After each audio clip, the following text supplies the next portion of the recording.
Basic versus Non-Basic Jobs by Daniel Ho and Edison Dominguez. Make sure you pay attention, there's going to be a prize. So, what is a basic job?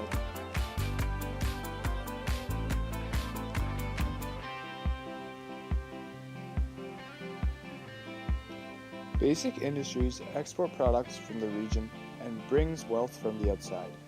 Basic industries consist of small and large businesses that mainly sell to external customers. Some examples of basic industries are mining, big manufacturing companies, agriculture, and fishing.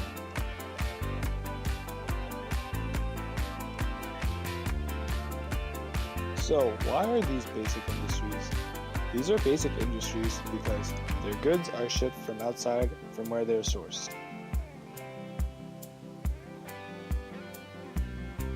Canada's main basic industries are mining, fishing, and agriculture.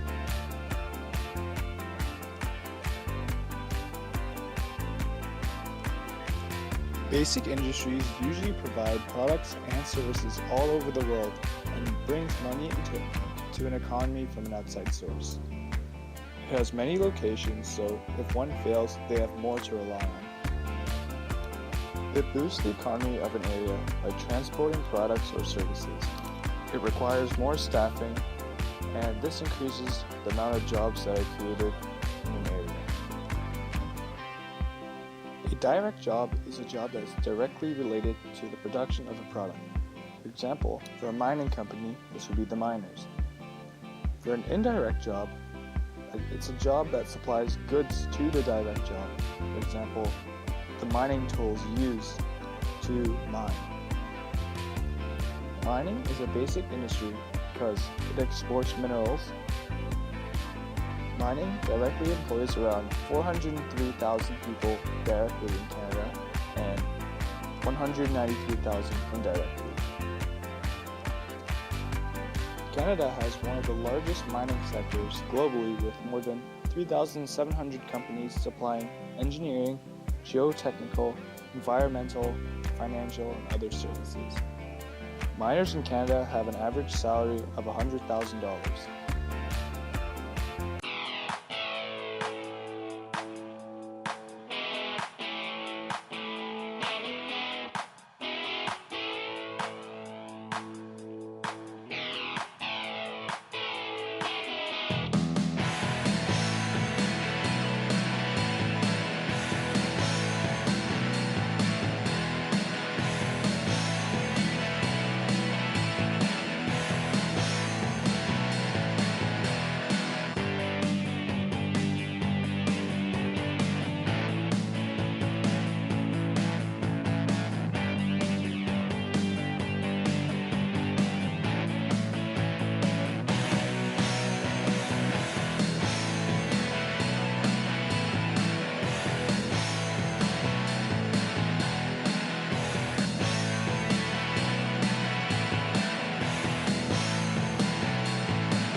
Agriculture since World War II has changed significantly.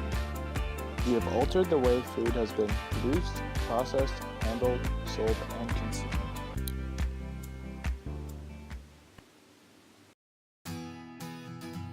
The outlook from Canadian farms continues to be very positive. Farmers are more efficient and innovative than ever, using increased precision and automation. And they're taking significant steps to protect the environment. No-till practices are up 16% since 2011, preserving soil and water on 48.2 million acres. Net greenhouse gas emissions have been reduced since 1981 by 10%, mainly through carbon sequestering. Dairy farmers produce the same amount of milk as they did in 1997, but with nearly half the cows and 20% less greenhouse gases. More youth and women are getting into farming too. And the bottom line is looking good. Farm incomes rose in 2016. It was the second best year on record. The food processing sector is strong and dynamic. It's a cornerstone of our economy.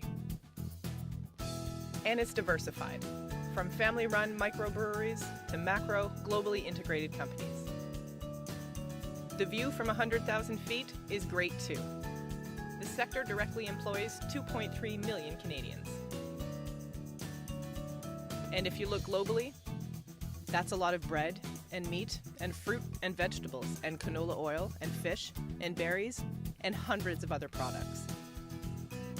We're one of the world's largest exporters. With our high-quality food and first-class producers and processors, Canada can meet the world's growing demand. Yes, indeed. It's an awesome view from here.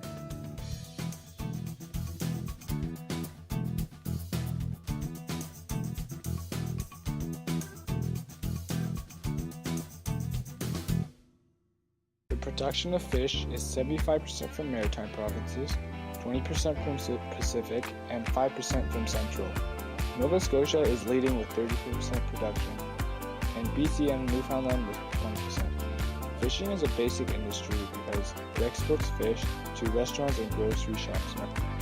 1,000 communities in Canada are mainly and wholly dependent on fish. Fishing provides 80,000 direct jobs to Canadians. Canada's export of fish was worth $6 billion, and the U.S. was Canada's largest export market. And now a few economic facts about recreational fishing in Canada.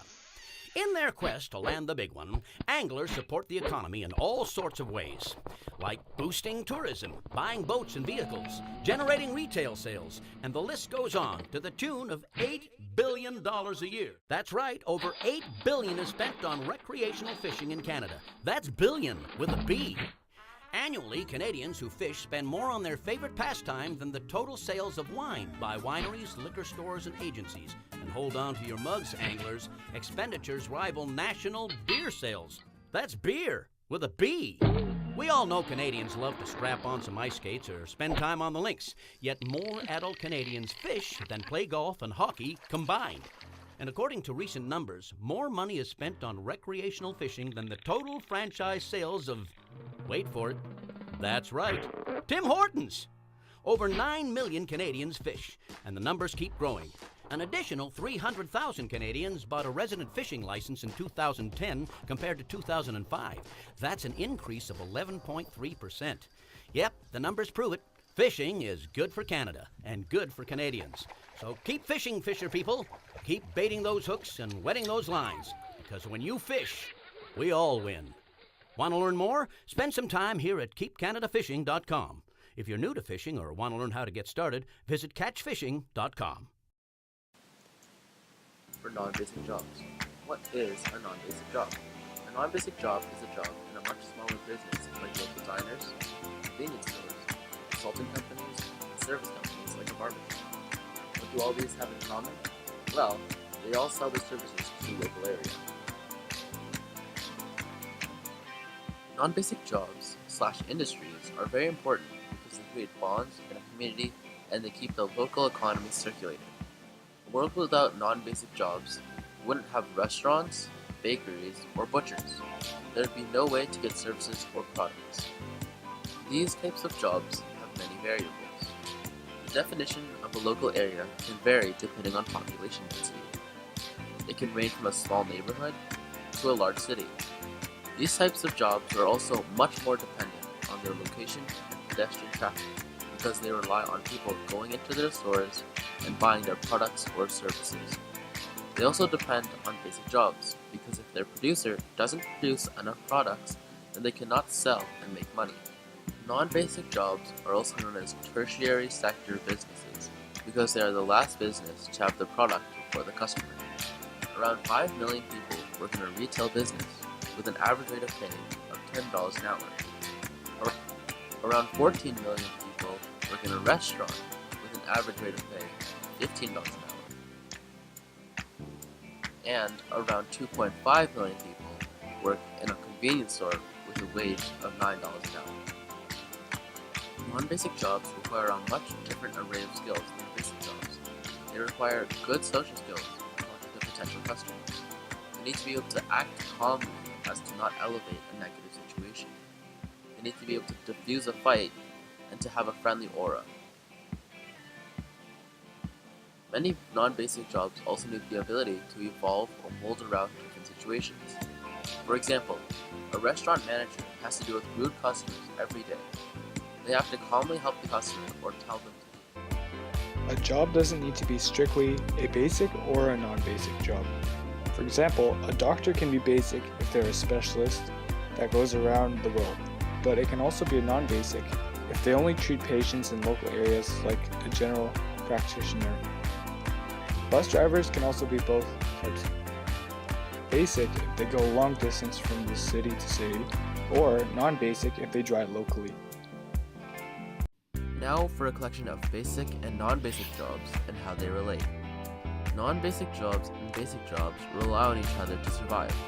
Non-basic jobs can get their products directly or indirectly from basic industries. Basic industries need non-basic industries to actually sell their products and make money.